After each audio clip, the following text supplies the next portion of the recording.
চট্টগ্রামের পটিয়া উপজেলার সাম্প্রতিক বন্যায় ক্ষতিগ্রস্ত অসহায় পরিবারের পাশে দিয়ে বেসরকারি উন্নয়ন সংস্থা আশা মানবিক উদ্যোগের অংশ হিসেবে বন্যায় ক্ষতিগ্রস্ত পরিবারের মাঝে এইসব নগদ আর্থিক সহায়তা প্রদান করা হয়। বুধবার জুলাইয়ের 29 তারিখ দুর্যে আশা চট্টগ্রাম পটিয়া উপজেলার 3 ব্রাঞ্চের 6,800 জন গ্রাহকের মাঝে প্রায় 68 লক্ষ টাকা নগদ অর্থ প্রদান করা হয়।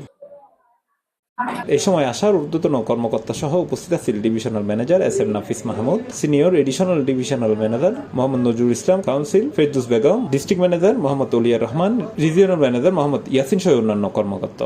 জুলাই মাসটা পুরোটা মাস ধরেই আমরা কিন্তু এই সরকারের যে নিয়ম আছে সেই নিয়ম বা এমআর এর যে নিয়ম আছে সেই অনুযায়ী, যেমনটা আমাদের ডিস্ট্রিক্ট ম্যানেজার বলছিল যে 3 মাস পর্যন্ত স্থগিত থাকবে, অর্থাৎ জুলাই, আগস্ট, সেপ্টেম্বর পর্যন্ত, যাতে আপনারাও দাঁড়াইতে পারেন। 157টার মধ্যে 43টে নির্ধারণ করেছি, এটা অধিক ক্ষতিগ্রস্ত, সবাইকে দিতে গেলে তো এটা অসম্ভব বিষয়ে দাঁড়াবে। 3.5 লাখ সদস্য, বুঝছেন না, 43টে ব্রাঞ্চের সকল সদস্যকেই এই অনুদানের আওতায় আনছি। যে বন্যা কবলিত বা বিভিন্ন সময় প্রাকৃতিক দুর্যোগে ক্ষতিগ্রস্তদের মাঝে এই ত্রাণ কার্যক্রম, আর্থিক সহায়তা, অন্যান্য প্রদান করে, এটা অনেকেই জানে না। আবার না জানারও একটা কারণ আছে। কেন?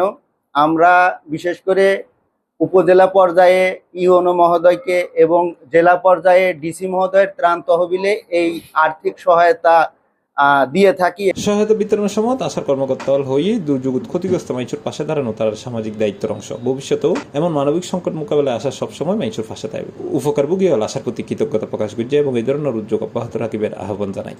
আমার ভালো লাগছে, আমি একজন সদস্য এখানে, সেই জন্য আমি দাওয়াত দিছে, যে সেই জন্য আসার কোনো দ্বিধা করি না। অনেক দূর থেকে আমিও আছি, আমি এক জায়গায় বেড়াতে গেছিলাম, সেখান থেকে আসছি।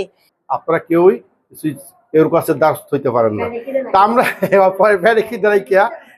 খিদারাইকে থাকতে হয়। এই জন্য আমরা এবার ব্যক্তিগত চিন্তা ভাবনা করেছি যে আমরা আমাদের সদস্যদেরকে এই যে 1000 টাকা করে আমরা দেব, এইটা আমরা একটা অনুদান হিসাবে, এটা আমাদের টাকাটা ফেরত দিতে হবে না। C+ TV, Chittagong.